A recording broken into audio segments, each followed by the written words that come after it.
از آینه بپرس نام نجات دهنده‌ات را.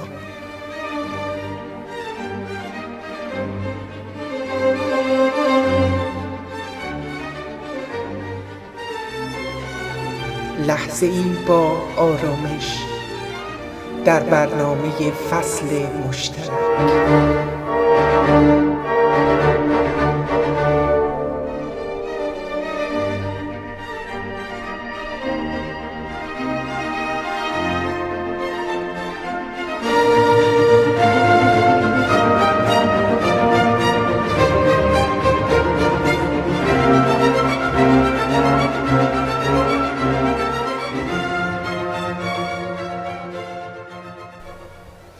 دوستان عزیز، به برنامه فصل مشترک خوش آمدید. با خانم هما احسان هستیم و همکار من جناب آرامش. لحظه هستم، میزبان امشب شما. یک بار دیگر در خصوص نهادینه کردن مواد حقوق بشر در بین آحاد مردم به گفتگو می نشینیم. این برنامه در روی سایت های فیسبوک و یوتیوب گذاشته خواهد شد برای بازبینی و بازشنوی شما عزیزان و همچنین به طور زنده در اتاق فصل مشترک، اتاق اینترنتی پلتوک پخش میشه. دوستانی که مایل باشن این برنامه رو زنده پیگیری کنن و سوالات خودشون رو مستقیما از میهمانان عزیز ما بپرسن، میتونن روزهای سه‌شنبه ساعت 8 بعد از ظهر به وقت انگلستان، ساعت 9 شب به وقت اروپای مرکزی در اتاق فصل مشترک، اتاق اینترنتی پلتوک حضور داشته باشند. خانم هما احسان خیر مقدم میگم و از این که دعوت این اتاق رو پذیرفتید متشکرم و همچنین جناب آرامش همکار محترم من، خوش آمدید. درود میفرستم بر همه کسانی که صدا و تصویر ما را میشنوند و میبینند. در خدمتتون هستم. بله خانم احسان، اولین سوالی که به ذهن میرسه این هست که آیا آحاد مردم از حقوق بشر یا مواد حقوق بشر سازمان ملل متحد مطلع هستند و اگر چنین اطلاعی هست آیا هدفشون نهادینه کردن این مواد در زندگی روزمرهشون هست یا نه؟ خدمتتون عرض کنم که وقتی درباره حقوق بشر صحبت می‌کنیم باید حتما برای هر دوی این واژگان یک مفهوم مشترکی حداقل بین کسانی که در این زمینه گفتگو می‌کنند یا می‌اندیشند باشه. خب همه می‌دانیم که بشر موجودی است برتر از همه موجودات شناخته شده جهان که خاصیت جسمیت جماد رو داره، خاصیت نمو نباتات رو داره، خاصیت تولید مثل و حرکت حیوانات رو داره و در عین حال و به علاوه خاصیت و امتیاز اندیشه و تفکر رو داره. این ویژگی یک امتیازی است برای موجود انسانی که همراه خود هم حقوقی را می‌آورد و هم وظایفی و مسئولیت‌هایی. چون هیچ مسئولیت و امتیازی بدون حقوق نمیشه و هیچ حقوقی هم به کسی که امتیازات و مسئولیت‌های داده نشده داده نمیشه. به همین دلیل است که وقتی ما صحبت از حقوق بشر می‌کنیم باید هرگز یا یک لحظه از یاد نبریم که موضوع سخن ما یک موجود متفکری که یک وظایف و مسئولیت‌هایی به عهده اوست و بابت این وظایف و مسئولیت‌ها حق و حقوق برتری هم دارد نسبت به سایر موجودات. این امتیاز اندیشه و تفکر مسئولیت کنجکاوی، تحقیق، جستجو در این فرمول یا شیوه چگونگی اسرار ذرات کائنات با هم را مستلزم می شود. یعنی انسان باید و انسان موجودی است که می تواند برای شناخت اسرار ارتباطات ذرات کائنات جستجو کند. این چیزی است که در لغتنامه با آن میگوییم دانش. اما همین دانش و همین عملکرد یک هدفی باید داشته باشد که آن هم باید هدف انسانی باشد و هدف انسانی برخورداری از این استعداد دانش آموزی، استعداد کشف، اختراع و شهود است برای ایجاد زندگی بهتر و توسعه حیات و خلق زیبایی. چون می شود دانش را مانند هر حرکت دیگری را در جهت غیر انسانی و ضد انسانی، یعنی نابودی، خلق زشتی، ایجاد اندوه و سوگ و درد برای دیگران، ایجاد مرگ و نابودی استفاده کرد. و باز هم گفت که این دانش است و دانش هم هست. یعنی انسان موجودی متفکر با مسئولیت ایجاد زیبایی و توسعه حیات و همه چیزهایی که عرض کردم خوب برای بهبود زندگی خود و دیگران و نه در خلاف. خب خانم احسان، شما فرمودید که ما محتاج یک تعریفی هستیم که همگی بتونیم بر سر اون تعریف توافق داشته باشیم در مورد حقوق بشر. خود بشر در درجه اول و بعد حقوقش. یعنی میخوام به شما بگویم که اگر ما یه موجودی داریم که دو پا را میره، میخوره و میخوابه و از کنم تولید مثل میکنه ولی تفکر نمیکنه، که مثلا چیزی غیر ممکنه چون در ذات بشر تفکر هست، و یا اجازه تفکر نداره، تفکر رو بر او حرام کرده باشن، او را منع کرده باشن از تفکر، این موجود دیگه انسان نیست. ما صحبت از موجودی میکنیم به عنوان انسان که همه این ویژگی هایی که عرض کردم رو داره و از همه مهمتر این که متفکره، جستجوگره، میتونه به آگاهی ها و دانش دست.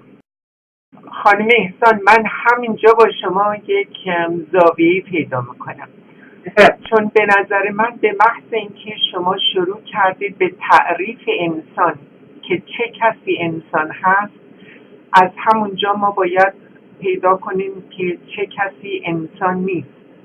و این مسئله ساز هست در مورد حقوق، کما اینکه بسیاری از ملت ها یا دولت ها بهتر هست بگیم که اینها میگن ما به حقوق بشر معتقد هستیم، ولی فلان جمعیت یا فلان مذهب یا فلان جامعه اینها بشر نیستن که ما بخوایم حقوق اینها رو در نظر بگیریم. به این دلیل من فکر میکنم به دنبال تعریفی گشتن برای انسان یک امر بسیار خطرناک میتونه.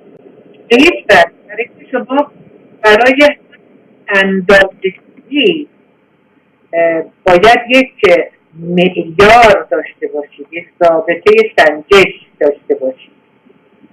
اگر قبول کنیم که انسان موجودی است که جسمیت جماد، نمو نبات و حرکت و تولید مثل حیوانات را دارد به علاوه قدرت تفکر، این ضابطه برای سنجش انسان است.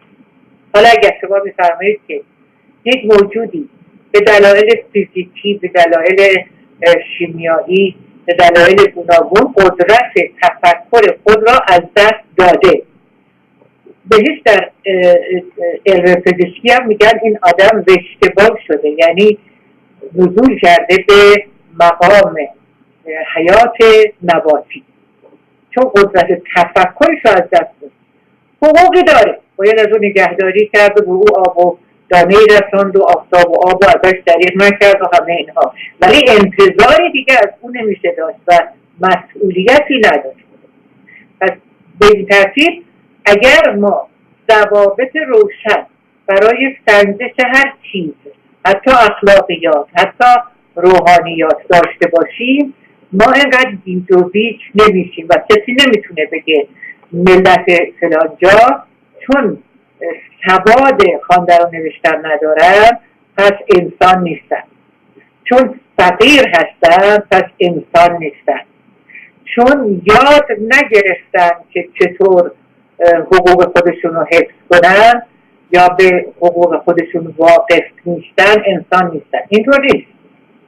انسان موجودی بله از اینکه تاکید میکنم بر ویژگی انسان، قصدم این است که این ویژگی که مسئولیت هایی برای انسان خلق میکنه و این مسئولیت هاست که سبب حقوقی برای اون میشه. انسان متفکر، یعنی موجود متفکر که انسان باشد، حق دارد بیاندیشد، حق دارد اندیشه خود را بیان کند، چون اگر اندیشه بیان نشود به صورت انتزاعی مفهومی پیدا نخواهد کرد. اندیشه باید بیان بشود تا معلوم بشود که یک اندیشه است، حالا به صور گوناگون بیان می شود. انسان اندیشمند باید اندیشه خود را بیان کند، حق اوست که اندیشه‌اش را بیان کند، حق دارد که از اندیشه دیگران آگاه بشود. در این تبادل اندیشه حق اوست که در اندیشه های خود تجدید نظر بکند، آنها را اصلاح بکند. حق اوست که از تولید و حاصل این اندیشه ها با همون رابطه انسانی که خلق زیبایی و آفرینش نیکبختی و توسعه حیات باشد استفاده کند.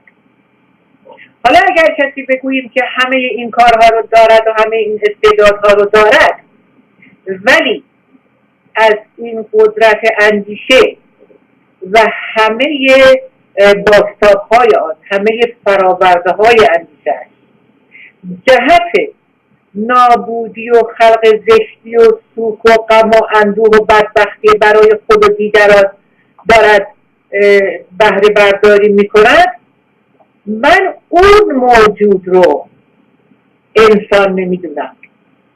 من اون موجود متفکر می‌دونم که به وظایف انسانی عمل نمی‌کند و آگاه نیست.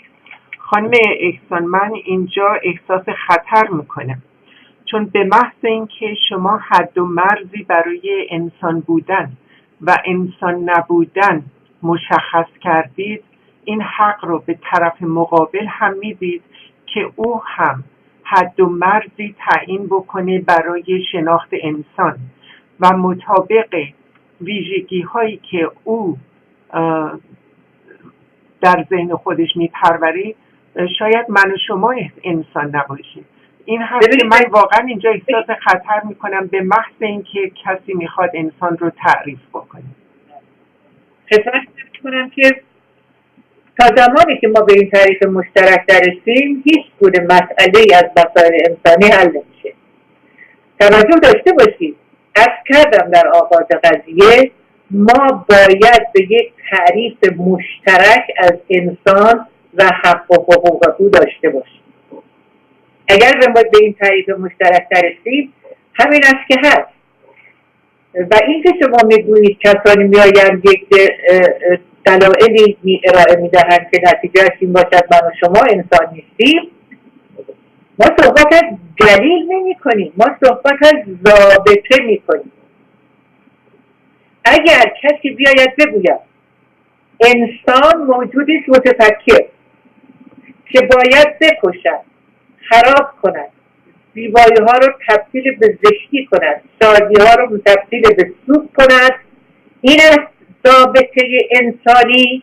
حالا من با او وارد بحث میشم که نه، دلیل و برهان میارم که به هر گونه الهی و زمینی و طبیعی به این مسئله خلق بشر بیاندیشیم، این تعریف او درست نیست.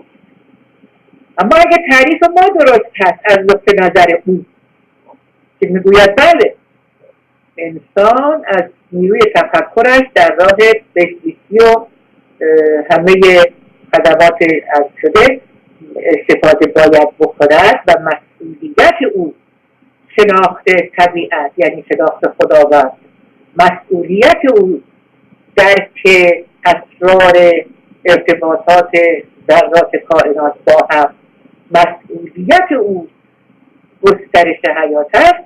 حالا میاییم پس این رو ضابطه قرار میدیم، حالا این ضابطه رو میبریم رو هر کسی بذاریم معلوم میشه که این بابا انسان است یا نیست.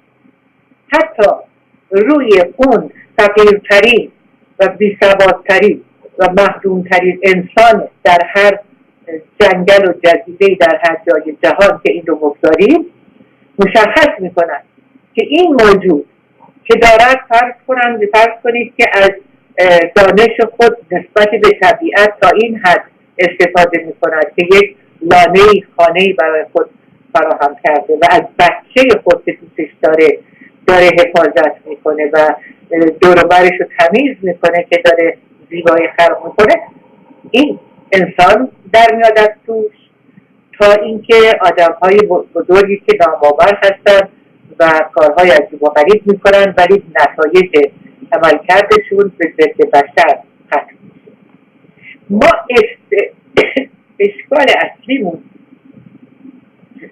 ببخشید به نظر من در همه این اشکالاتی که در جامعه جهانی و بشری اینک موجود است ناشی از سوء تفاهماتی است که ما نسبت به سنجش ارزش‌ها داریم، نسبت به معیارهامون داریم. یعنی یک کسی میگوید خداوند به من فکر داده و مرا خلق کرده که من از این فکرم استفاده کنم، یک وسیله‌ای بسازم که اینو ببندم به خودم، برم در یه جایی همه جا رو همه کس و هر کی هست و نیست و آشنا و غیره رو منفجر کنم و بپوشم و این حق منه. خب اون وقت دیگه همون استدلال و همین حرفی میشه که شما میفرمایید که خب باید به او هم حق بدیم. 100% خانم احسان، 100%. به نظر من حقوق بشر مسئله نیست که بشه سلب کرد از هر انسانی ولو این جنایتکار باشه، نمیشه سلبش کرد از فردی، حتی اگر اون فرد جنایتکار باشه. ببخشید بله، حتی اگر اون فرد جنایتکار باشه حقوق بشر سلب شدنی نیست. مثلا شما جنایتکارترین فرد تاریخ رو مثال بزنیم، برای مثال هیتلر، یا کشور خود ما خلافت اسلامی ایران که جنایاتش، پرونده جنایاتش زخیم و زخیمتر میشه هر روز. افرادی که مرتکب این جنایات میشن، آیا شما میتونید حقوق بشر رو از اینها سلب بکنید؟ حتما باید سلب کرد. به همین دلیل است که جنایتکاران را میبرند در دادگاه‌هایی که عملکرد اونها رو با ضابطه انسانیت اندازه‌گیری کنند و وقتی به این نتیجه میرسند که این موجود که حتی اگر تفکر دارد، اگرچه که تفکر دارد، اگرچه که میتواند چیزهایی را یاد بگیرد، دانش آموزی کند، ولی عملکرد او در جهت، توجه کنید، عملکرد او در جهت نابودی و ایجاد زشتی و نابودی و مرگ و زیان و ضرر به انسان است، او را محروم میکنن از حقوق ابتدایی، یعنی حق انتخاب را از او میگیرن، به حبس میاندازن، او را محدودش میکنن، حتی در بعضی کشورها او را از بین میبرن، برای که میگویند این موجود با این ضوابطی که ما داریم که ضوابط انسانی است، این موجود انسان نیست که حقوق انسانی رو به او بدیم، این حق انتخاب نداره. برای اینکه وقتی بهش حق انتخاب میدیم، میگه من مختارم، انتخاب میکنم که شما رو بکشم، من اختیار دارم و انتخاب میکنم که برم همه جاهای دنیا رو خراب کنم، آدمای دیگر رو هم بکشم. اینجاست که ضابطه سنجش انسانیت باید مشخص باشه و بیاد جلو و خودش رو نشون بده و اندازه گیری کنه که این موجود چقدر انسان است. وقتی از درجه انسانی او ساقط شد، حالا به درجه نباتی میرسه. حالا باید ببینیم که چقدر این نبات مفیدی هست یا اون رو هم باید ازش کم کرد. به همین دلیل است که دادگاه ها تشکیل می شود. به همین دلیل است که ما میگوییم ای دنیا، ای جهان، ای دادگاه های بین المللی، بیایید این موجوداتی را که اینک در ایران و بسیار کشورهای دیگر و در ایران میشه به نام خدا، به نام عدل، این همه جنایات را میکنن، بیایید اینها را بسنجید، اندازه گیری کنید، ببینید اینها بشرن یا نه. اینها بشر نیستن، اینها ضد بشرن. چرا؟ عملکردشون نشون میده. این همه مرگ و نابودی و وحشت و ترور و این همه خسارت که به انسانها وارد کرده اند مغایر با ضابطه انسانی. اینا باید از بین برن. آقای هیتلر خیلی آدم اندیشمندی بود، خیلی هم هوشمند بود، خیلی هم باسواد بود، ولی عملکردش در جهت تخریب بشریت و موجودات و زندگی و حیات بود، بنابراین محکوم به مرگ بود، یعنی باید همه حقوق انسانی او سلب میشد و اگر خودش خودکشی نکرده بود حتما در دادگاه‌های سنجش درست او را میکشتن. شما سر و دو گوشی را اتفاقا نباید آدم بنامید. منتها انتظار ما از یک آدمی که ابزار و امکانات محدود برای استفاده از اون تفکر خود در جهت بهزیستی و همه چیزای خوب هست اندک می باشد، انتظار و مسئولیتی که از او می خواهیم البته به اندازه کسی نیست که ثروت بسیار، دانش بسیار، دانشمندان بسیار، امکانات بسیار را در اختیار دارد و همه آنها را در جهت نابودی انسان و حیات به کار میگیرد. پس بنابراین آن زن فقیر یک پوست استخوانی فلان جنگل دور آفریقا بسیار انسان شریفتر و انسانتر است و ارزش او بالاتر است از این موجوداتی که به نام خدا و عدالت اجتماعی و به نام چیزهای بسیار مهم استفاده های خطرناک میکنند. بله خانم احسان، البته ما در این مورد احتمالاً به توافقی نخواهیم رسید و اشکالی هم نداره.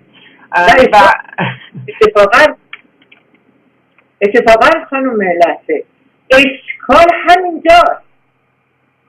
من خوشحالم که شما به این اشکال رسیدید و به این اشکال رو مطرح میکنید. اشکال بشریت همینجاست، بقیهش دیگه هر که ساده است، خیلی ساده است، خیلی ساده است، چیزی نیست. انسان با این ضابطه ها انسان است و اینجوری اندازه میگیریم، میگیم حالا شد این انسان، حالا این وظایف را دارد، این مسئولیت ها را دارد، حالا این حقوق را دارد. شما هر سر دو گوشی را میخواید به او حقوق بدهید، یعنی حقوق انسانی را بدهید. بگید فکر کن، میگه میکنم. بگید انتخاب کن، میگه میکنم. آقای بلنادر هم فکر میکرد هم انتخاب داشت. در چه جهتی؟ میگه جهتشو نکن. خداوند به من گفته که تو این کار رو بکنی، این جهته. آیا خداوند، ببینید این چیزی که خداوند گفته منطبق با همون تعریف ما شده، یعنی تعریف مشترک مهمه. آیا ما اون تعریف اصلی رو میپذیریم؟ اصل اونجا تعریف بشر رو اول باید بدانیم، تعریف حقوق را هم بدانیم، حالا این حقوق را به این بشر بدهیم. ببینید و اینا همان آش و همان کاسه. شاید خانم احسان ما در بیان مطلب با هم زاویه پیدا میکنیم.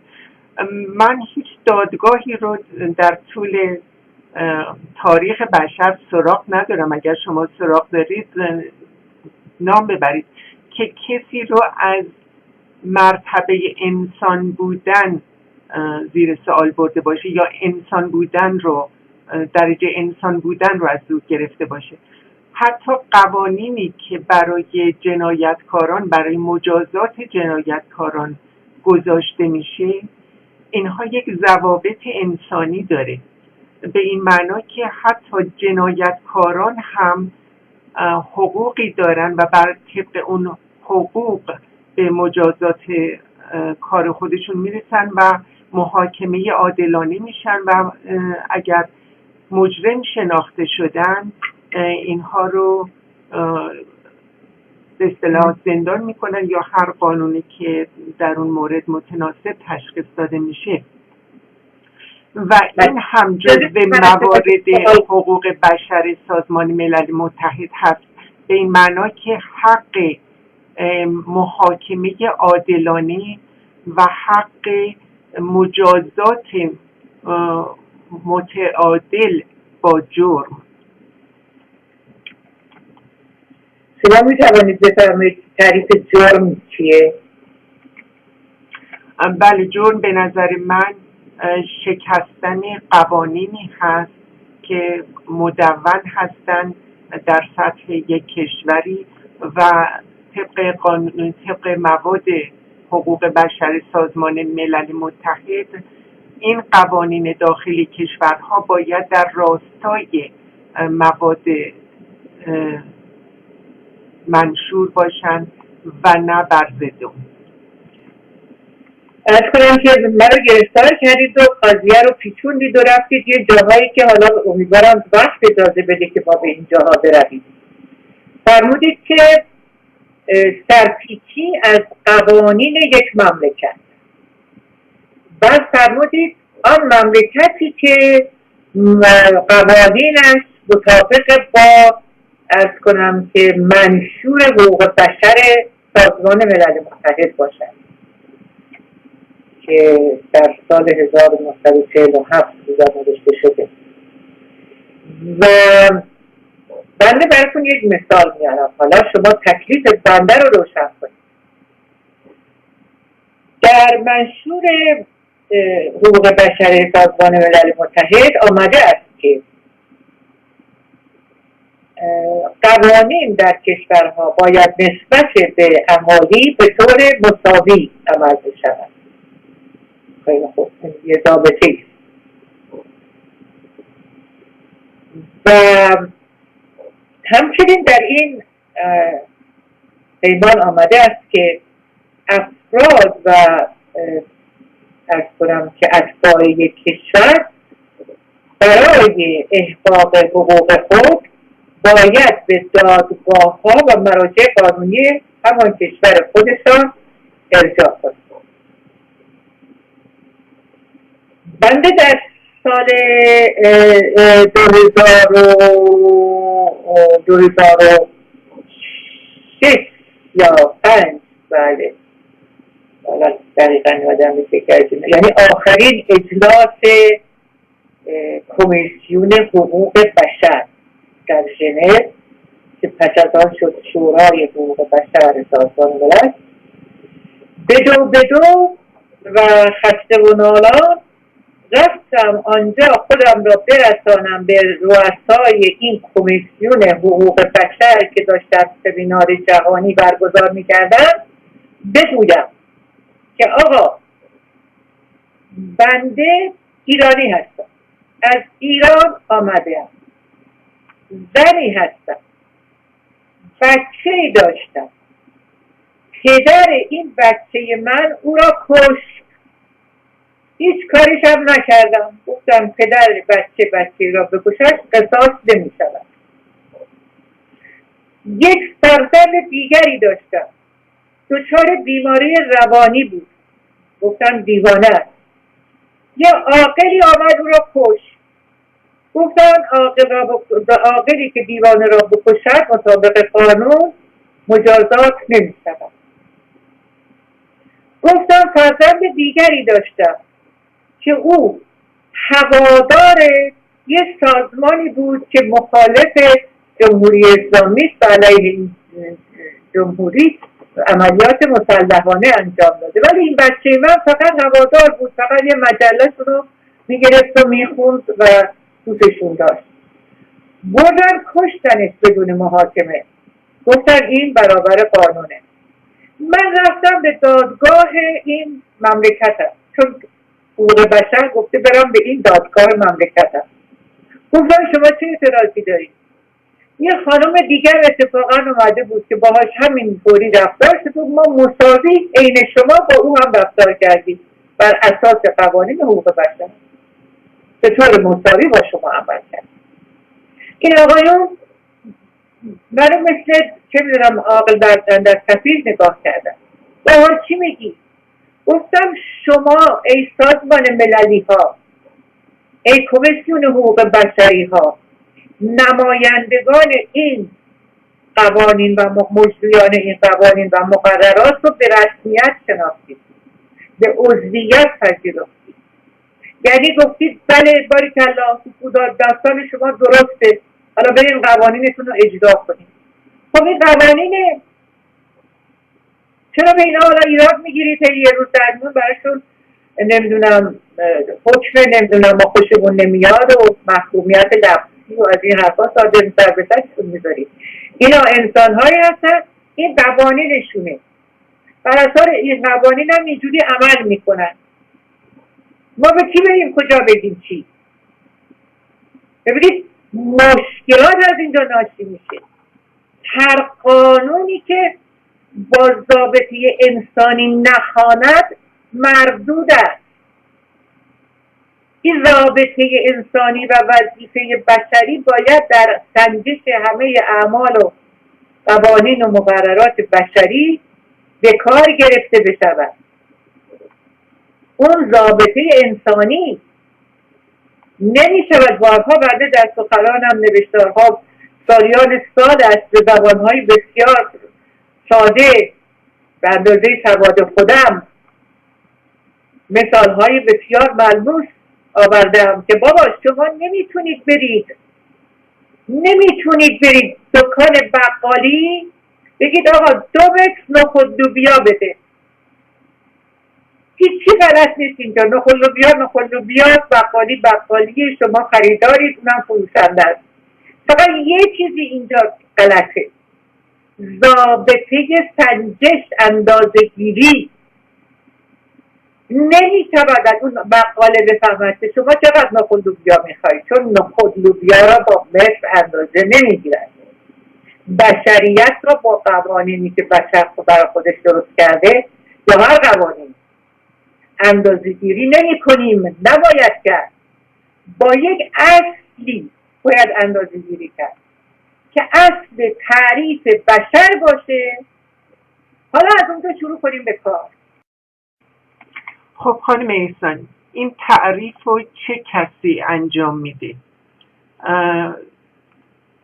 به هر حال هر کسی که این تعریف رو انجام میده ضوابطی رو خودش در نظر میگیره. مثلا اگر این تعریف رو شما واگذار کنید به خلافت اسلامی ایران، تعریفی به دست میدن که من و شما ممکنه باش موافق نباشیم، یا اگر تعریفی رو من و شما بر سرش توافق بکنیم دیگران ممکنه توافقی نکنند.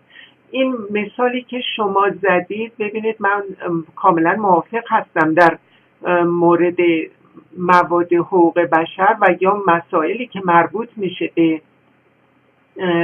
سازمان ملل متحد.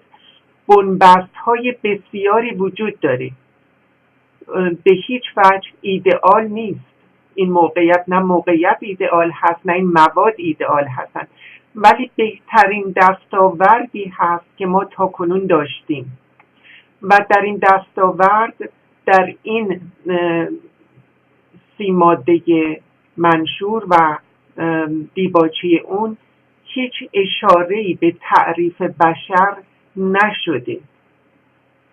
حالا شما پیشنهاد میکنید که ما باید از تعریف بشر شروع کنیم. این تعریف رو چه کسی انجام میده و با چه ضوابطی؟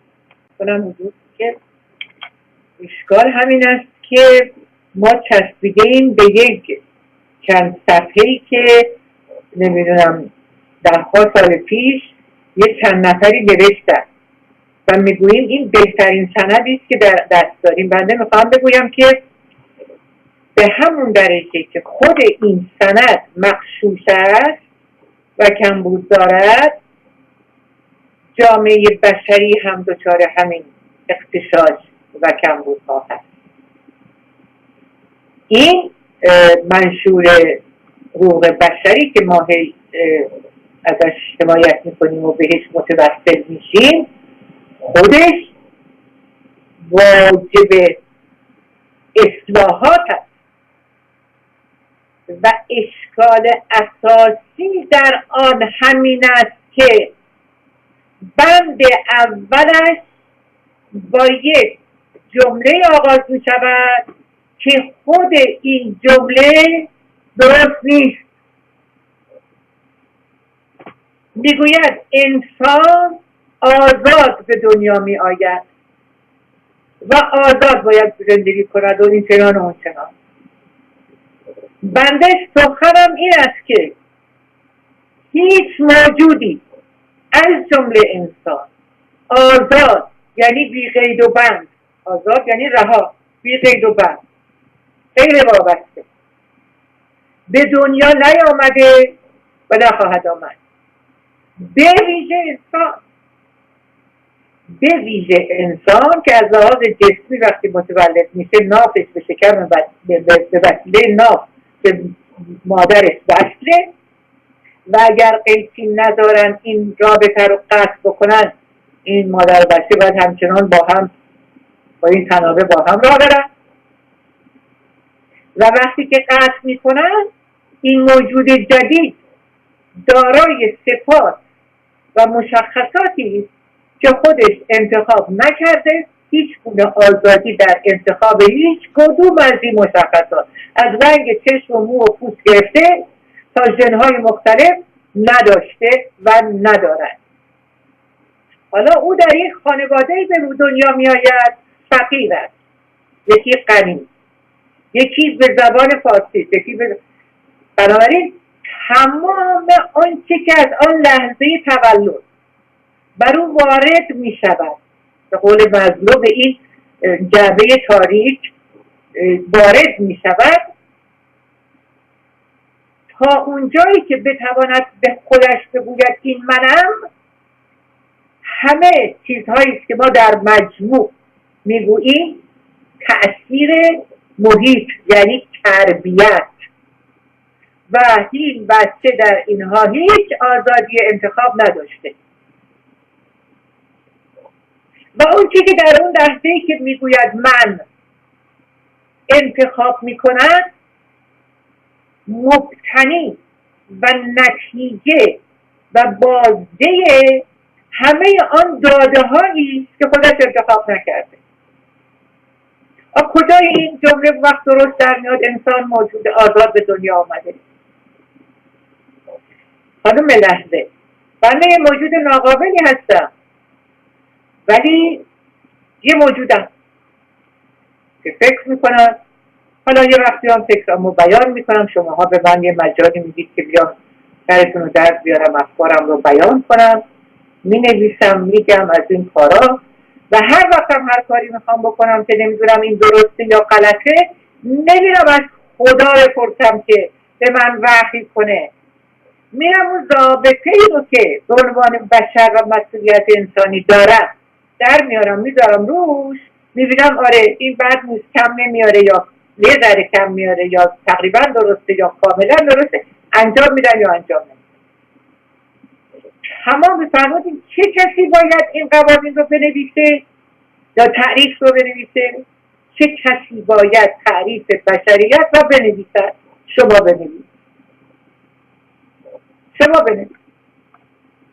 من می نویسم، حسن می نویسم، حسین می نویسم.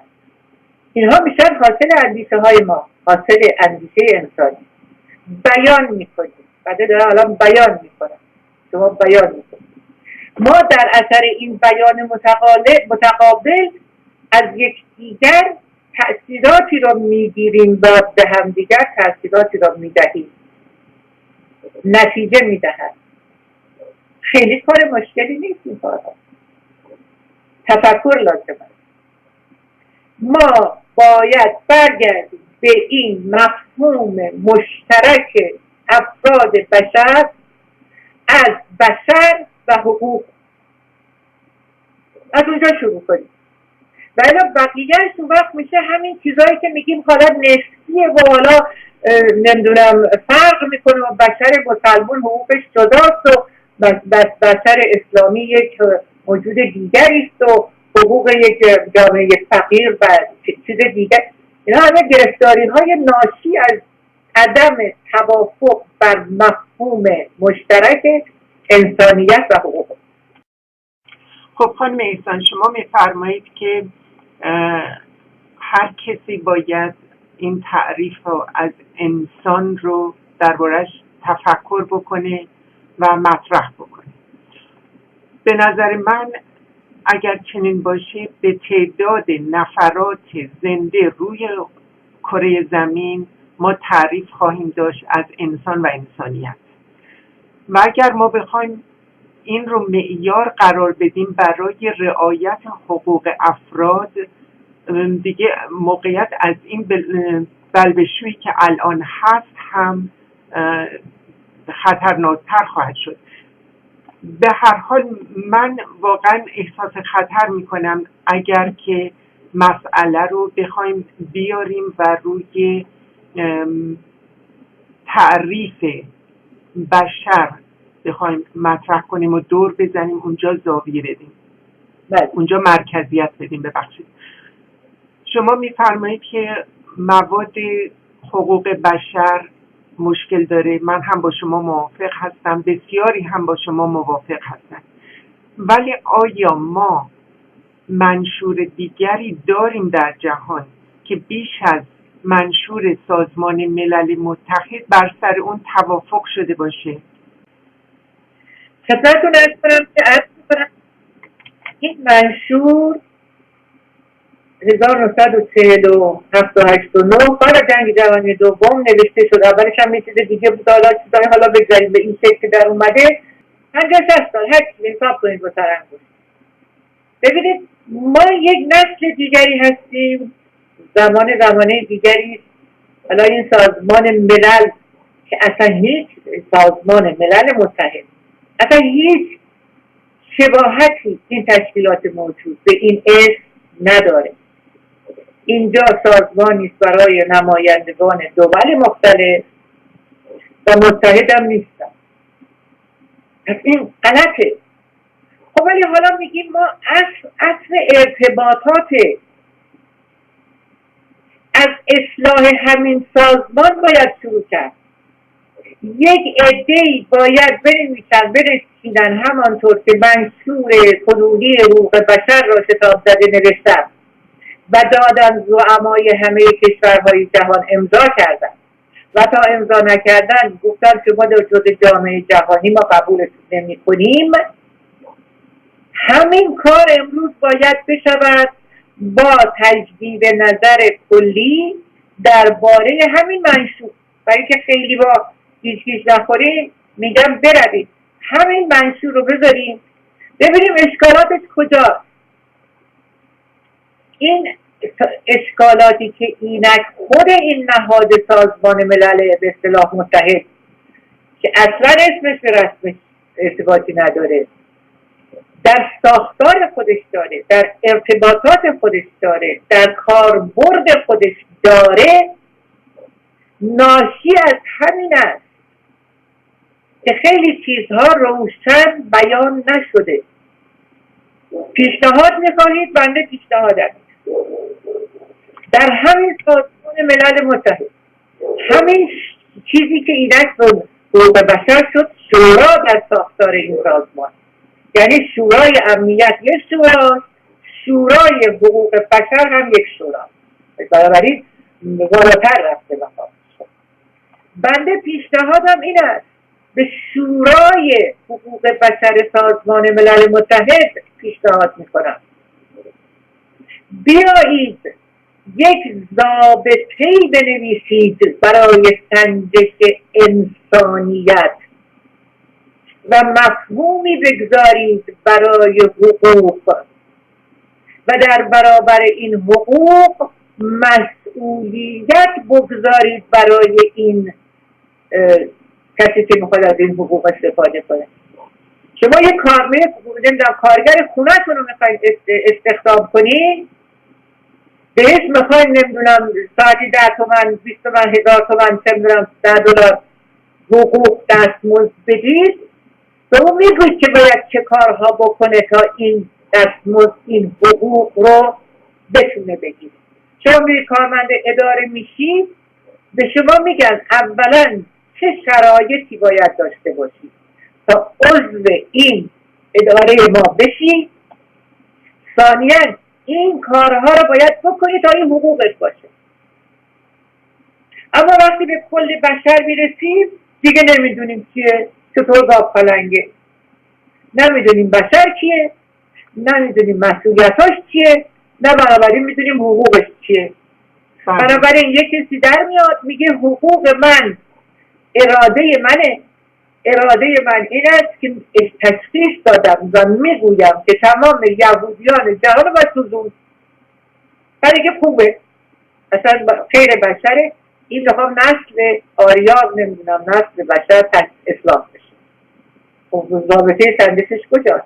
از آزادیش استفاده کرده، از اندیشش استفاده کرد، از امکاناتش استفاده کرد. و یا همین قوانینی که در این قانون حقوق بشر اسلامی و قوانین اسلامی وجود داره. چجوری شما میتونید بهش ایراد بگیرید؟ با ضوابطی که موجود است نمیتوانید به او ایراد بگیرید. بنابراین حرفی نداریم.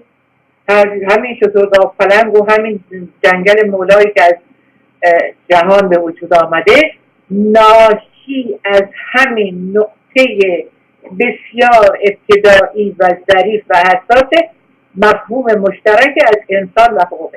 من در اون قسمت با شما توافق دارم که باید حقوق بشری سازمان ملل متحد مواد حقوق رو دائم بررسی کرد، بازنگری کرد و تعدیل کرد. سر این من میتونم با شما توافق کنم. در مورد حقوق بشر کشورهای اسلامی یا حقوق بشر اسلامی اشاره فرمودید، روی اون هم من نکته‌ای دارم که بعد از یه تنفس کوتاه برمیگردیم و در خدمتتون خواهیم بود. دوستان عزیز با ما باشید. از آینه بپرس نام نجات دهنده‌ات را.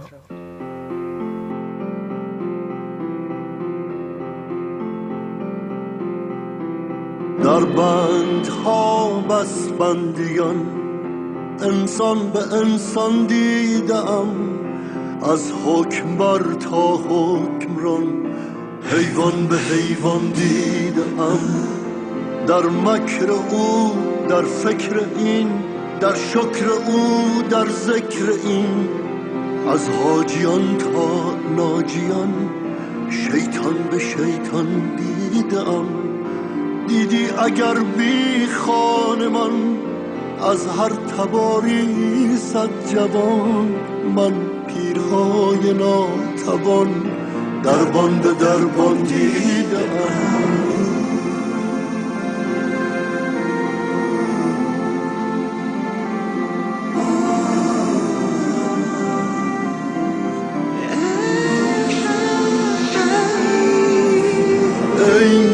روزگار دل شکن هر دم مرا سنگی مزن. من سنگ ها در لقمه نان دندان به دندان دیدم. از خود رجز خوانی مکن، تصویر گردانی مکن. من گردن کشان رسمان به رسمان دیدم. در بندها بس بندیان انسان به انسان دیدم، از حکمبر تا حکمران حیوان به حیوان دیدم. با درود مجدد دوستان عزیز به برنامه فصل مشترک خوش برگشتید. لحظه هستم و با همکارم جناب آرامش در خدمت خانم هما احسان هستیم و پیگیری میکنیم گفتگوهامون رو با ایشون در خصوص حقوق بشر، سازمان ملل متحد و دیگر حقوق بشرهایی که تاکنون تدوین شده. در قسمت اول برنامه صحبت کردیم و خانم احسان در مورد تعریف بشر اصرار داشتن، موردی که من به شدت مخالف بودم و تعریف دادن به بشر رو خطرناک میدونم. نکته دیگه‌ای که مطرح شد این بود که منشور حقوق بشر سازمان ملل متحد نباید به عنوان یک منشور مقدس تلقی بشه که اون گونه که هست لزوماً باید برای همیشه اون گونه بمونه، بلکه باید دائم جرح و تعدیل بشه، دربارش گفتگو بشه و بنبست‌های اون باز بشه و مواردی که ناصحیح تشخیص داده میشه تعویض بشه. روی این مسئله فکر میکنم خانم احسان ما با هم توافق داشتیم. نکته آخری که شما مطرح کردید اتفاقا نکته جالبی بود، چون ارتباط پیدا میکرد به همین حساسیت من روی این که بشریت و بشر بودن نباید تعریف بشه. اشاره کردید به حقوق بشر کشورهای اسلامی و شاید حقوق بشر تدوین شده به وسیله آقای بنی صدر هم. به نظر من سوالی که شما مطرح کردید که پس این حقوق بشرها رو آیا میشه به رسمیت شناخت یا نه، سوال من روی این دو حقوق بشر که به عنوان حقوق بشر اسلامی شهرت دارند شرطی هست که این دو منشور دائم تکرار میکنن و بر پایه این شرط اصولاً پایه گذاری میشن و جلو میرن و اون شرط مسلم بودن یا مسلمان بودن و یا این که عدم تناقض موارد هست با قوانین اسلامی. به نظر من هر گونه شرطی گذاشتن روی بشر بودن ما رو به یک بنبست میرسونه.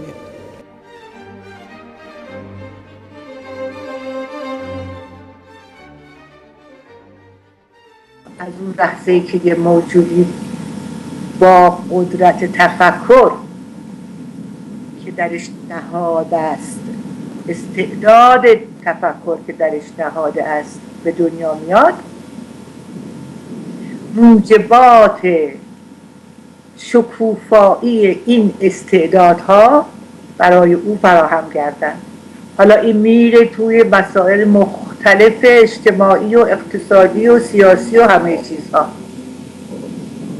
ولی تا ما اون قضیه اول رو حل نکنیم و بخوایم از کنارش عبور بکنیم، همونطوری می شود که اینک شده است که ما درباره بشر صحبت می کنیم بدون اینکه بدانیم مشخصاتش چیست، درباره حقوق او صحبت می کنیم بدون اینکه بدانیم بابت چه چیز با این حقوق رو میدیم، مواجب چه کارهایی رو باید بدیم، یعنی مسئولیت انسان چیست.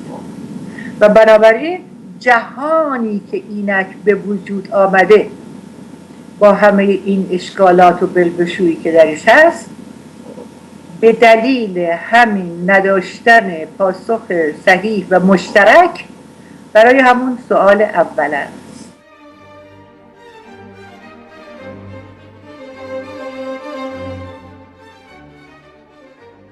در اندیشه های خود تجدید نظر بکند و هی دوباره یاد بگیرد و بداند که چطور می شود بهتر آن وظایف انسانی رو انجام داد. این یه فرمول بسیار ساده است. پیرامون این فرمول باید نشست، نوشت، آموزش داد، از کلاس اول مدرسه، از توی خانواده.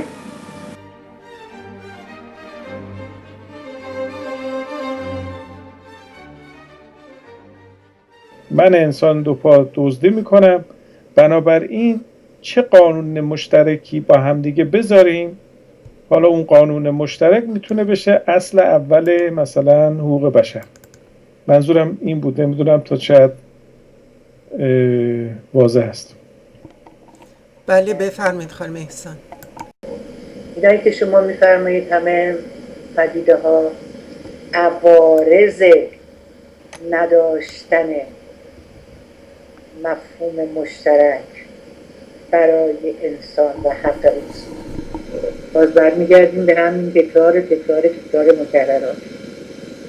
چون ما یک ضابطه‌ای برای سنجش انسانیت نداریم، مثلا شما میگید موجودی که دو پا راه میره و پرواز نمیکنه، این ضابطه انسان بودن. من قبول میگم، راست میگه، موجود دو پا راه میره پروازم نمیکنه. پس هر موجودی که دو پا راه رفت و پروازم نکرد انسان. قبول میکنم، این تعریف رو میپذیرم. بعد میگم خب این امتیازش چیه که حقوق میخواد؟ شما چی میگید؟ من چیزی بگید. من میگم چیز دیگه ای نیست جز این که فکر میکنه، قدرت فکر کردن داره که پرنده نداره، چرنده نداره، ماهیه نداره، فلانه نداره. در ابتدای این سخن عرض کردم هستی به چند صورت متجلی شده و میشه. جماد است و نبات است و حیوان است و به انسان ختم میشه. هر کدوم از اینها خصوصیات اون قبلی رو دارن. نبات جسمیت داره، حیوان رشد میکنه، انسان حرکت میکنه و تولید مثل میکنه و فکرم میکنه. این امتیازشه. حالا این امتیاز رو دادین به این موجود، این خدا نفهمیده داده به این مخلوقش این امتیاز رو داده، چی ازش میخواد؟ تو این کتابای آسمانی و زمینی و همه چی که میگردی چی پیدا میکنید؟ وظیفه این انسانه که این ابزار به این مهمی رو داده دستش چیه؟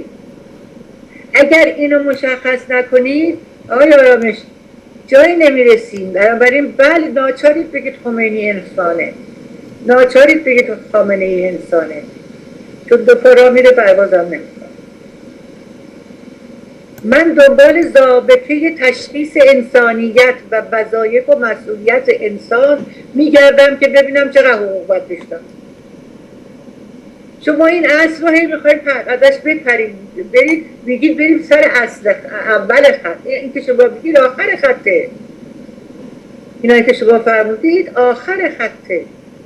اول خط همون است که ما با چی اندازه بگیریم انسانیت رو. عزیز دل ببینید خانم احسان، معمولاً تا به حال تا قبل از اعلامیه حقوق بشر همه مباحثی که به خصوص ادیان مطرح می‌کردن در مورد بشر تکلیف مدار بوده. برای اولین بار منشور حقوق بشر میاد این انسان رو حق مدار میکنه. شما میخواید این رو ببرید دوباره روی تکلیف مدار کردن و اینجا مشکل به وجود میاد. عزیز من، آقای آرامش شما جواب بدید. مگه میشه کسی حق داشته باشه تکلیف و وظیفه نداشته باشه؟ یا چیزی شما از یک درخت سیب توقع سیب دارید، از درخت گلابی توقع گلابی دارید. حالا اگه این درختی که قرار سیب بده سیب نده دیگه نمیشه گفت این درخت سیبه، که باید گفت درخته. درخت حال شد هر چی دیگه بگید جز سیب، اونم درخت هرچی که هست ولی گلابی نیست. بنده عرضم دقیقا همینه.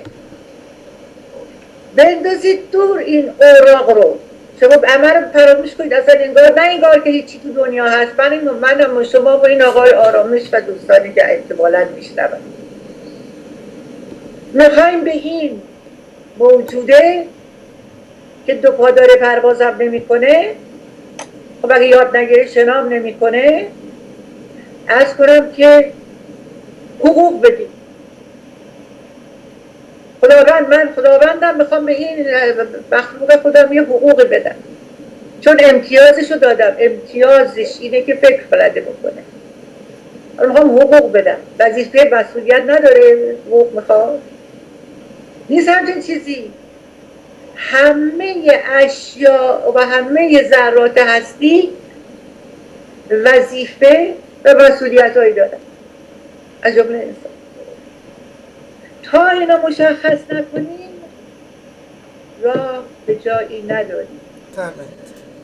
اتفاقا بحث ما، بحثی که من سعی کردم برسونم این هستش که چه کسی تعیین میکنه این امتیازات رو، از کجا باید تعیین بکنیم؟ عزیز من، امتیازات که اصلا مسلمه. شما امتیاز بشر نسبت به سایر موجودات چیه؟ شما بگید. من میگم تفکر. اینو یاد گرفتم فهمیدم. تفکر. شما بگید چیه؟ اتفاق ببینید به نظر من برعکسه. به یه صورتی من فکر کنم جناب آرامش شما دارین سوال منو تکرار میکنید که شما چگونه انسان رو میخواید تعریف بکنید و یا چه کسی این انسان رو باید تعریف بکنید. درسته جناب آرامش؟ یه مقدار اضافه کنم به این که ببینید موقعی که ما میایم تعریف بکنیم یک حیوان رو با دیده، با دوتا چشم انسان به حیوان داریم نگاه میکنیم. اگه اجازه بدین یک خانواده بود، این قناری هست، فکر کنم قناریه دیگه، نه این قناری ما نمیتونست نگهداری بکنه ازش، به من داد. منم آوردم با خونه و اینجا هم هست و این قناری بانو احسان چنان چهچهی میزنه که من اگه از امروز شروع کنم تا آخر عمرم به اندازه 1/100 نمیتونم صدا در بیارم از خودم. سوال من اینه، از دید ما اگه به اون قناریه بگیم به این انسان دو پایی که نمیتونه پرواز بکنه نگاه بکن، بعد پرواز بکنه اونجا، من نوعی باید پاشم نمیدونم کفش بپوشم، نمیدونم لباس بپوشم که بتونم برم بیرون. قناریه به راحتی اتفاقا این در قفسش بازه، خودش میاد بیرون و خودش میره تو.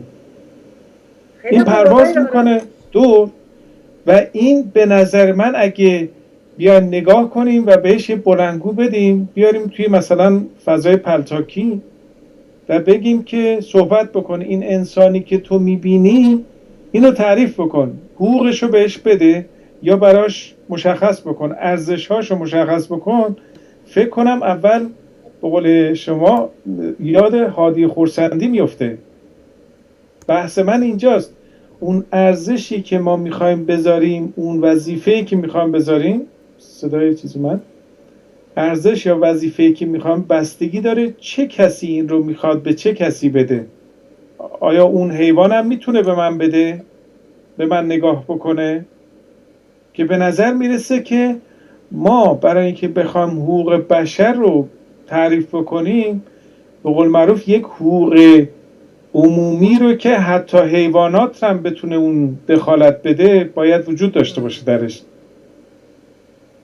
حالا مشکل من نه این که بتونم تعریف کنم، من تعریفی ندارم الان، ولی مشکل من اینه که ما نمیتونیم حقوق بشر رو سوای حقوق حیوانات خودش، سوای حقوق به قول معروف کره زمین، ستارگان جدا کنیم ازش. این به نظر میرسه که این کامل در نمیاد. حالا هر چقدر هم به این انسان ارزش‌های الهی و خدایی و آنچنانی و اینچنینی بدیم، اون واقعیتی که وجود داره، حالا باز بحث سیاسی من نیست، بحث این هستش که در داخل ایران کسی که مدعی علی به عنوان عدالت و گذشت و شجاعت و نمیدونم فلان بوده، این 100,000 نفر رو اعدام کرده و این همه زیر شکنجه گذاشته، کهریزک گذاشته، نمیدونم شلاق زده، یک انسان رو تا نیمه دستشو بسته توی زمین فرو کرده، با سنگم میخواد بزنه تا بمیره. این واقعیت هست به نظر من. با این واقعیت بیان این انسان ارزشمدار رو تعریفش بکنیم. اگر شما بخواید انسان رو تعریف بکنید، یا باید نظر ادیان رو بیارید تو کار، بگید فلان دین انسان رو فلان تعریف کرده چون خدا گفته، یا باید من و شما بشینیم تعریف بکنیم که شما یه تعریفی خواهید داشت، من یه تعریف خواهم داشت، جناب آرامش یه تعریف سومی خواهند داشت. کدوم یکی از ما این حق رو داریم که تعریف ما سند باشه اگر بخوایم دموکراسی رو رعایت بکنیم؟ در غیر این صورت اگر شما بگید نظر شما صائبه، بنابراین اینجا دموکراسی رو باید کنار بذاریم و از دیکتاتوری لااقل خیلی که بخوایم خوشبین باشیم دیکتاتوری خبرگان صحبت بکنیم. بفرمایید خانم احسان. اصلا من چی میگم شما چی میگین خیلی خوبه. عزیز من لازم نیست کسی به کسی بگه که این امتیاز انسان چیه. دیگه من نمیدونم، مثل اینی که بگین چه کسی ارزش وظیفه درخت سیب رو تعیین میکنه. خب سیبه. چه کسی میگوید که این درخت گلابی است؟ وجود اون گلابیه که از امتیازات تولیدات این گیاهه. یه چیزی این انسان داره که دیگر موجودات ندارن. اون چیه؟ اونو پیدا کنید. اون میشه مشخصه.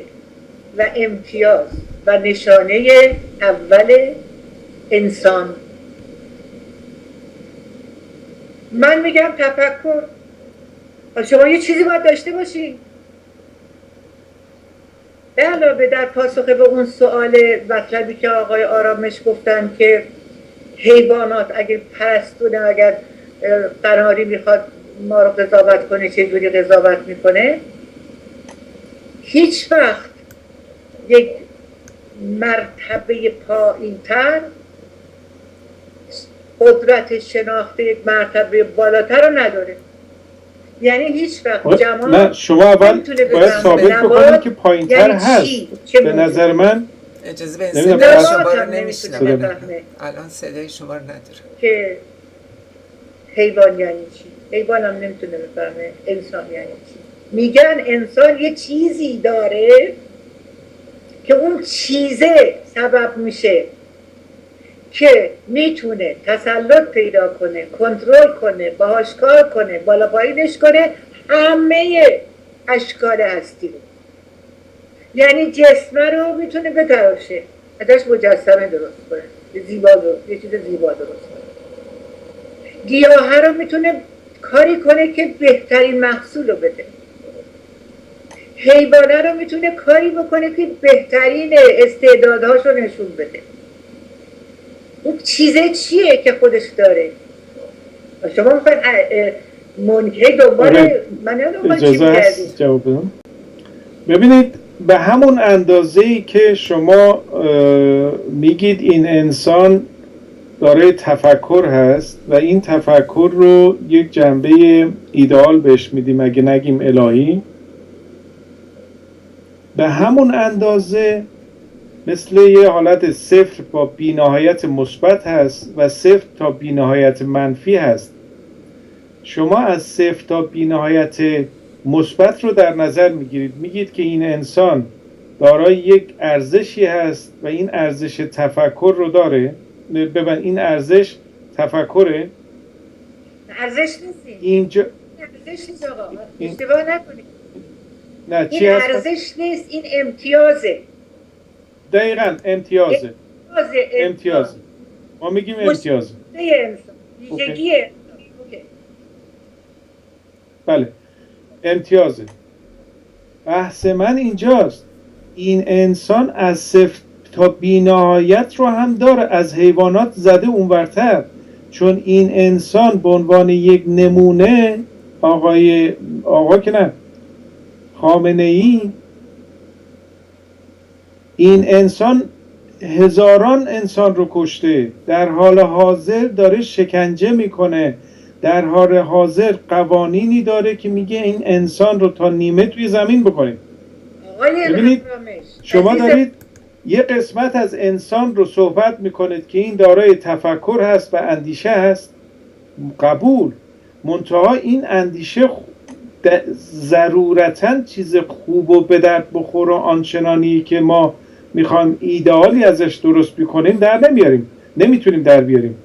بحث من سر این است، درسته که اون مثبت تا بی‌نهایت تا این ایدئال رو داره، در اون قسمت قضیه هم اون ایدئال رو داره که نسل خودش و یا بچه خودش رو، الان اتفاقا توی یوتیوب دیدم 3 بچهش مجاهد میشه، یه بچهش رو خودش حکم اعدامش رو خودش میده. ببینید این انسان این هم هست، ما نمیتونیم بر اساس اون ایدالی که در ذهنمون به وجود میاریم این رو حذفش بکنیم، صفر تا بی‌نهایت منفیش رو بگیم خب حالا یه اشتباهی کرده. نه، این جزء این انسان هست. به تعبیر دیگه اگر ما هوش و ذکاوت رو بیایم و معیار انسان بودن قرار بدیم، این هوش و ذکاوت در این افراد وجود داره ولی خلاف میکنن، ولی جرم و جنایت انجام میدن. در مقابل اگر شما بیاین و بگید که هر موجودی که ذکاوت خاصی داره انسان هست، بنابراین اون فردی که دیوانه به دنیا میاد تکلیفش چیه؟ یه قسمت دیگه اون مثالی که زدم ناقص نمونه. اون کی میگن آیت اللهی که آیت الله نبوده، یه درجه کمتر از آیت الله بوده، بله یکی از این روحانیون. سه تا پسرش، بعد اون 2 تا پسر دیگه‌ای که مجاهد بودن میان پدرشون رو میکشن. ببینید یک ایدئولوژی در مقابل یک ایدئولوژی دیگه، یک تفکر در مقابل یک تفکر دیگه، اینها طوری به جون هم میافتن که شما هیچ حیوانی رو، حتی گیاهی رو نمیتونه پیدا بکنه که به این صورت هم دیگر رو بکشن. با همون اندیشه، با همون ایدئولوژی، با همون عدالت علیوارانه. تازه آقای آرامش داریم یه قدم تازه میایم واقع همراه بشیم. توجه به عرایض اولیه بنده نفرمودید، ولی مطلبی رو که عنوان میکنید دقیقاً همون چیزیست که بنده از آغاز هی گفتم و بازم میگم. امتیازی که بشر داره بر سایر موجودات قدرت تفکرشه. قدرت تفکر او رو به دانش میرسونه، او رو به هوش و ذکاوت و بینش میرسونه. آیا اینها همه برای تداوم زندگی و افزایش امکانات اگزیستی مفیده؟ خود شما جواب دادید که نه.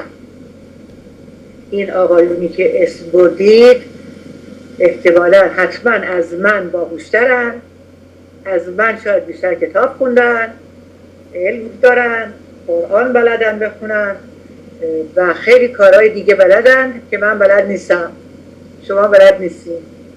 اون کسی که آدم میکشه یه کارهای بلده که هم هوش داره، هم ذکاوت داره، هم زرنگی داره، هم دانش داره، هم میدونه که از این وسیله قتاله چجوری استفاده کنه برای کشتن. آیا این انسانه؟ بنده عرض میکنم ما تا ضابطه انسانیت، حالا اینجا فهمیدیم انسان موجودیست متفکر، اینو ما هم مشترک. حالا این تفکر در چه راهی و چه هدفی باید به کار گرفته بشه که شامل حقوق باشه؟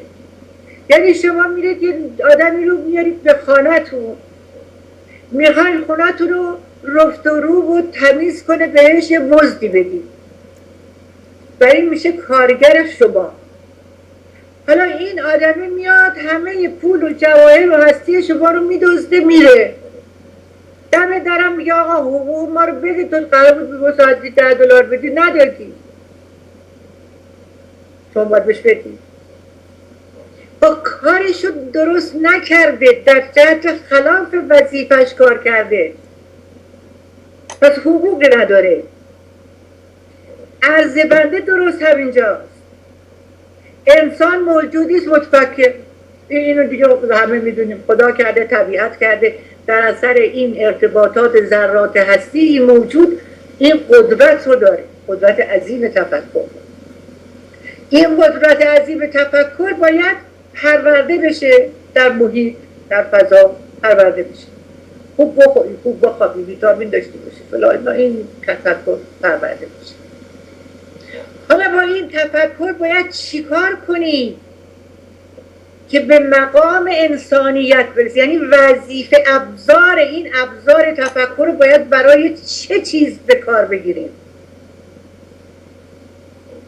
بنده میگویم ابزاری که به درخت سیب دادن، امکاناتی که به درخت سیب داده این خدا، طبیعت، آب، خاک، ذرات، این ارتباطات ذرات برای رسیدن به سیبه. به بنده بفرمایید ابزار تفکر برای چه چیز مصرف باید بشه؟ اگه این تکلیفش رو روشن کنید ما همه مشکلاتمون در بیان حداقل حل میشه. به همین دلیل است که در آغاز بحث عرض کردم با خانم لحظه اختلاف نظر پیدا کردیم. ایشون معتقدن خامنه‌ای هم انسانه، خمینی هم انسانه، انسان‌های خیلی شریفی هم باشه، برای پیروان هم دارن تازه. نه ببینید خانم احسان، اجازه بدید من اینجا خودم روشن‌تر بکنم.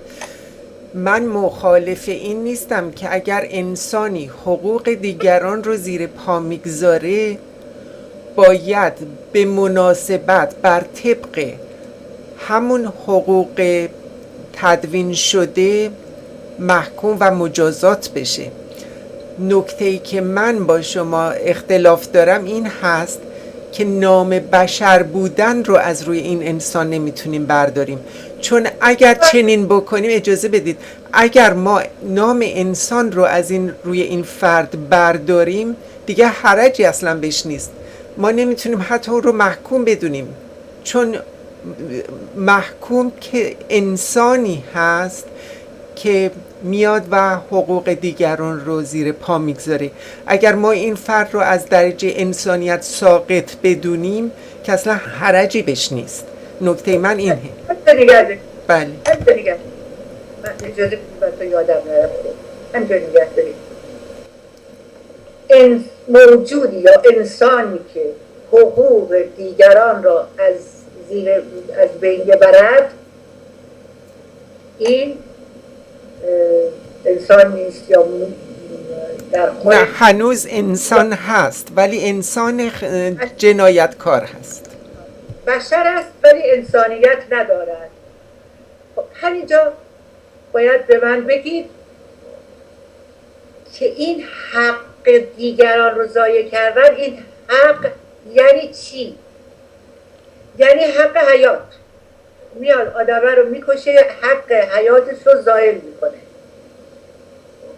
براش هم دلیل میاره، میگه این مرتده و خداوند در کتاب مقدس فرموده حکم مرتد قتل است، اصلا محاکمه نمیخواد. خب این که خلاف نکرده که حقوق مرتد رو یک کسی یه جایی تعیین کرده. خب اینجا داریم به یه جایی میرسیم خانم احسان، داریم به یه جایی میرسیم. ما اگر ندونیم انسانیت یعنی چی و حق انسان چیه و در برابر این حق و این مواجبی که میگیم حق داره آزاد باشه، حق داره بیان کنه، حق داره زنده بمونه، حق داره نمیدونم انتخاب بکنه، همین حق انتخاب داشته باشه، انتخاب رو به چه منظوری باید بکنه؟ بدون هدف دانشه، بدون هدف انسانی است که همینی میشه که شده. این همه دانشمندن. اون آقای نوبل هم، آلفرد نوبل، دانشمند بزرگی بود، یه جا نفهمید، دانش رو در خلاف انسانیت به کار گرفت. حالا دنیا در برابرش فلج. اینا همه انسانن، اینا همه دانشمندن، اینا همه باهوشن، ولی ضابطه انسانیت تو دستشون نیست که بسنجن این عملی که ما داریم میکنیم با این ضابطه میخونه یا نه. آیا این تولید حیات میکنه، گسترش میده زندگی رو؟ نه. اینجا تقدیر من کوچیک شد. آیا این داره زیبایی و شادمانی به وجود میاره؟ نه. این مدافت هم کوچیک درده. آیا این داره امکانات بهزیستی برای دیگران به وجود میاره؟ نه. خب این تموم شد. این عمل انسانی نیست. عاملش انسان نیست. عاملش حقوقی نداره. باید ببرن بهش یا یادش بدن که انسانیت یعنی چی. برای اینکه تو این حقوق داشته باشی که بتونی انتخاب کنی، باید هدف انتخابت اینا باشه. الکی بی خودی انتخاب نمیتونی بکنی، هر که خواستی دلت بکشی و هر جای دلت خواست آتش بزنی. نه، اختیاره، انتخابه. پس برمیگردی به لزوم تبیین ضابطه انسانی و هدف انسانی. هدفمند باید باشه، دانش، تفکر، همه اینا. اینو که روشن کردید اصلا با دیگه دنیای خواهیم داشت که اصلا این چیزهایی که الان داریم میگیم نخواهد بود که دربارش بحث کنیم. و الا این دور تسلسل باطل هی میگردیم. بنده میگم خمینی آدم نیست، انسان نیست، آدم نیست، باهوش بوده، تفکر داشته، دو پا را میرفته، پروازم نمیکرده، ولی ضد بشر بوده، ضد هستی بوده، از انسانیت بویی نبرده بوده، تو ضابطه انسانیت رو نداشته. بهش حرجی نیست، چرا هست؟ نمیتوان آزاد گذاشت موجودات ضد هستی رو. شما یه مورچه، یه حشه‌ای که رو گیاه بشینه یه ذره ایجاد اخلال در ارتباطات این گیاه برای خلق بهترین خودش به وجود بیاره، امشی میذاری میکشیدش. برای اینکه استدلالتون درسته، این حشه جلوی بهزیستی این گیاه رو میگیره، این میکروب رو میکشینش. چرا میکشی؟ میکروب هم یه موجود زنده است، ولی این موجود زنده جلوی رشد و سلامت و زیبایی و بهزیستی این آدمه رو میگیره و کشتش. به همین سادگی. شما نمیخواید این اصل اول رو باش مسئلتون رو حل کنید. به اعتقاد من و بجاجه بدید این بحث رو اینجا تمام کنید. تمام مشکلات و سوء تفاهمات بشر از نداشتن مفهوم مشترک برای انسان و ضابطه انسانیت است. تمام. خانم احسان، ما اینجا به نظر من با شنیدن صحبت‌های شما داریم میرسیم به قراردادهای اجتماعی. من با قراردادهای اجتماعی هیچ مشکلی ندارم. مشکل من صرفاً بر روی این نکته هست که ما انسان رو اگر بخوایم تعریف بکنیم، باید تعریف بکنیم که چه کسی انسان نیست و اون کسی که انسان نیست هم این حق رو پیدا میکنه که نوعی تعریف بکنه که من انسان نیستم. به هر حال صحبت کردن با شما بسیار بسیار لذت بخش هست، میشه ساعتها ادامه پیدا بکنه. امیدواریم که در نشست‌های دیگه هم بتونیم این فرصت رو داشته باشیم. جناب آرامش بفرمایید. صحبت کردم در مورد اون حجت الاسلامی یا کسی که 3 تا از پسراش که مجاهد بودن یک اعدام کرده، گویا 2 نفر دیگه. این رو به خاطر اینکه جنبه شعاری چیزی نباشه یا سیاسی نباشه، محمدی گیلانی در یوتیوب میشه پیدا کرد. 3 تا پسرش گویا اینها پسراش مجاهد میشن و پسر اولش رو دستور اعدامشو میده. 2 تا پسر دیگهش گویا از طریق مجاهدین این دستور رو میگیرن که پدرشون رو اعدام بکنن یا بالاخره یک کاری بکنن. من نمیدونم این اتفاق افتاده یا نه افتاده، یعنی محمدی گیلانی اعدام شده یا نشده. گویا شده.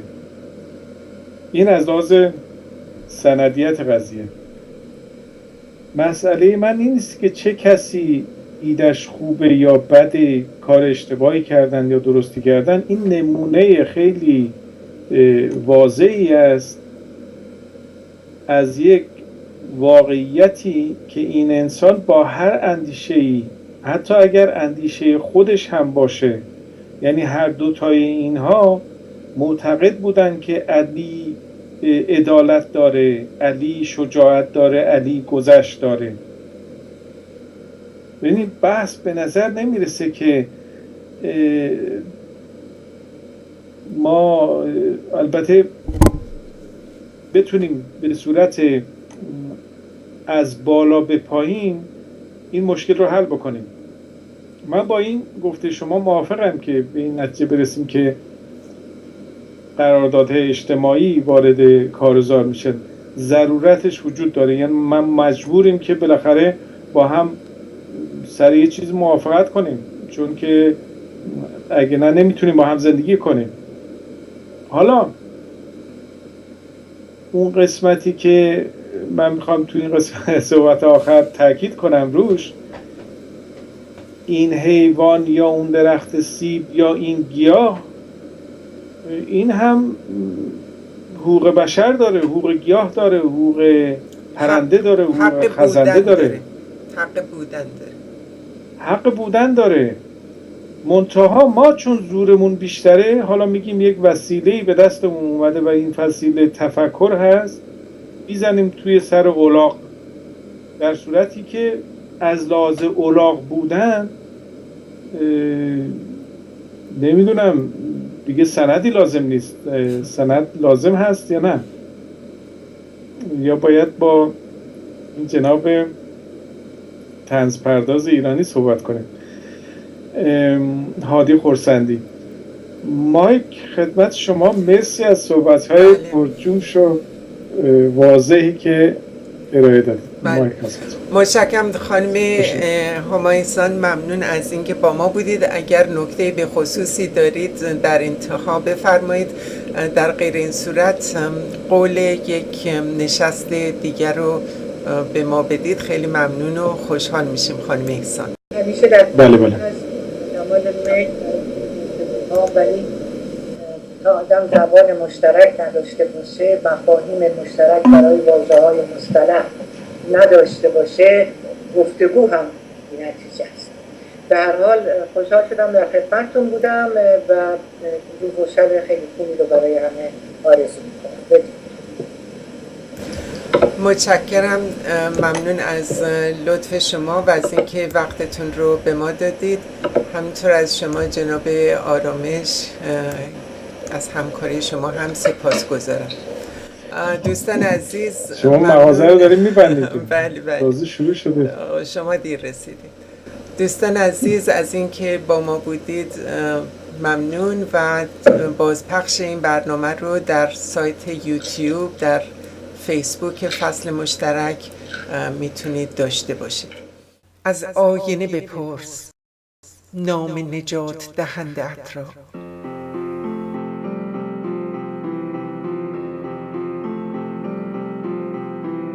در بندها بسبندیان انسان به انسان دیدم، از حکمبر تا حکمران حیوان به حیوان دیدم. در مکر او، در فکر این، در شکر او، در ذکر این، از حاجیان تا ناجیان شیطان به شیطان دیدم. دیدی اگر بی خانمان از هر تباری صد جوان، من پیرهای ناتوان دربان به دربان دیدم.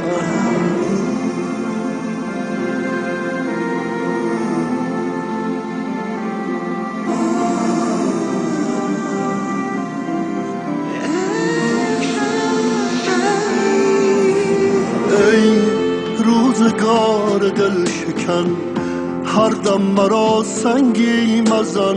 من سنگ ها در لقمه نان دندان به دندان دیدم.